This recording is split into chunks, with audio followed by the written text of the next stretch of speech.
세계 한민족 여성 네트워크 캄보디아 지부가 가정의 달을 맞아 5월 8일 교민 가정의 건강과 안전을 위한 가족 중심 프로그램을 개최합니다. 행사는 폭염, 풍토병 예방 교육, 의료 지원을 통해 교민들의 건강관리 역량을 높이고 가족 간 유대 강화에 기여할 것으로 기대됩니다. 캄보디아 정부가 철도 여행을 새로운 관광 자원으로 육성하며 자연경관, 전통 환대, 안정성을 핵심 경쟁력으로 내세우고 있습니다. 푸어탁 관광부 장관은 푸놈펜과 캄폿을 잇는 노선을 점검하고 친환경 교통수단으로서 운행 확대와 노선 강화 필요성을 강조했습니다. 세계 언론 자유의 날을 맞아 평화로운 미래를 구축하다라는 주제로 언론 활동을 조명하는 사진전이 공보부에서 열렸습니다. 정부는 언론이 역사 기록자이자 사회 연결자로서 수행해온 역할을 강조하며 차세대 언론인들에게 윤리와 책임 기반의 활동을 당부했습니다. 캄보디아 한인체육회가 오는 5월 30일 첫 공식 골프 대회를 개최하며 교민 체육 활성화와 조직 기반 강화에 나섭니다. 이번 대회는 대한체육회 지회 가입 추진과 맞물려 체육회 위상 제고와 교민 사회 네트워크 확대의 계기가 될 전망입니다. 캄보디아 정부가 중동 정세 불안에 따른 에너지 가격 급등으로 2026년 경제 성장률 전망치를 5%에서 4.2%로 하향 조정했습니다. 반면 2027년에는 성장률이 다시 5% 수준으로 회복될 것으로 전망했으며 2029년까지 평균 성장률은 약 5.5%로 예상된다고 밝혔습니다. 캄보디아 정부가 깜뽕 톰주에 600헥타르 규모의 캐슈 가공 산업단지 조성을 추진하며 수출 경쟁력 강화에 나섰습니다. 정부는 해당 사업을 농업 다각화와 산업 현대화의 핵심 전략으로 삼고 2027년 가동을 목표로 글로벌 캐슈 강국 도약을 추진할 예정입니다. 캄보디아 정부가 외국인 범죄에 연루된 임대 차량에 대해 소유주가 법적 서류를 제출할 경우 반드시 반환하도록 하는 원칙을 밝혔습니다. 또한 차량 반환 과정에서 금전 요구나 비공식 수수료 등 부당행위를 전면 금지하며 관련 당국의 엄정한 집행을 강조했습니다. 꼬롱 해변이 2026 세계 최고의 해변 순위에서 9위에 오르며 글로벌 주목을 받았습니다. 이번 순위는 전 세계 주요 해변을 대상으로 자연환경, 접근성, 혼잡도, 경관 등을 종합평가에 선정되었습니다. 캄보디아 한인체육회가 정기회의를 열고 대한체육회 지회 인준 추진 현황과 생활체육 활성화 사업 등 향후 계획을 공유했습니다. 지회 인준 절차가 본격화된 가운데 골프, 축구, 테니스 대회 등 교민 참여형 체육 행사 확대를 통해 한인사회 결속 강화에 나설 방침입니다.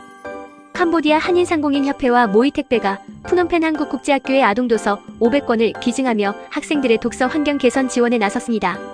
양측은 교육과 복지 환경 개선을 위한 사회공헌 활동의 일환으로 향후에도 지역사회와 연계한 지원을 지속 확대할 계획입니다. 캄보디아 공장과 기업 수가 2026년 1분기 기준 47,000개를 돌파하며 고용도 230만 명으로 증가하는 등 산업 성장세가 이어지고 있습니다. 정부는 외국인 투자 유입과 정치 안정으로 제조업 중심 확장이 지속되고 있으며 신규 일자리 창출로 노동시장 개선 효과도 기대된다고 밝혔습니다.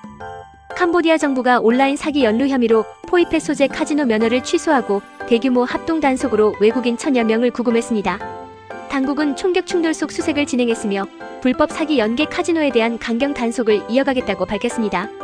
캄보디아 기업들이 서울에서 개막한 2026 아세안 파노라마 전시회를 발판으로 한국 시장 공략에 나섭니다. 오는 6월 식품, 패션, 수공예 분야의 기업들이 참가해 B2B 상담, 금융투자 자문, 네트워킹 프로그램 등을 통해 수출 확대와 사업 다변화를 추진할 계획입니다. 훈마네 총리와 빼짬모니 여사가 제48차 아세안 정상회에 참석을 위해 필리핀 세부로 출국했습니다. 이번 정상회의는 네버게이팅 아워 퓨처 터게더를 주제로 개최되며 회의 기간 아세안 각국 정상들과 양자 회담도 진행할 예정입니다.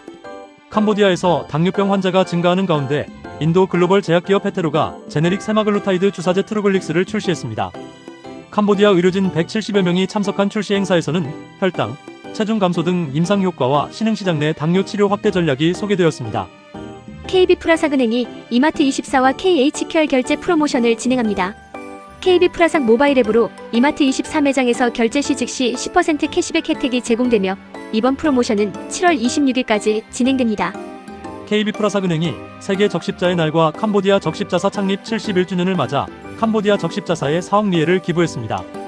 은행 측은 코로나19 대응과 재난 피해 지원 등 사회공헌 활동을 지속해왔다며 앞으로도 취약계층 지원과 지역사회 복지 증진에 협력하겠다고 밝혔습니다.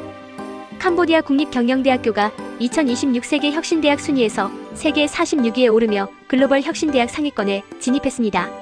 특히 인프라 기술 부문 세계 1위, 대학 브랜드, 평판 부문 세계 2위, 권한 기반 경영 부문 8위 등을 기록했습니다. 캄보디아 정부가 오는 10월 1일부터 주류, 에너지 음료, 당류 음료를 대상으로 병뚜껑과 캔뚜껑 경품 행사를 전면 금지하기로 했습니다. 또한 음료 제조업체들은 경품이 포함된 병뚜껑과 캔뚜껑의 생산, 수입, 재고 보유, 유통도 할 수 없게 됩니다. 캄보디아 정부가 중국 관광객과 투자자 유치를 확대하기 위해 오는 6월부터 중국인 대상 14일 무비자 시범 정책을 시행합니다. 관광부에 따르면 2025년 약 557만 명의 외국인 관광객 중 중국 관광객은 120만 명 이상으로 전년 대비 약 42% 증가했습니다. 더 많은 캄보디아 소식은 더보기 링크에 있는 캄보디아인 사이트에서 확인해주세요. 구독과 좋아요는 필수입니다.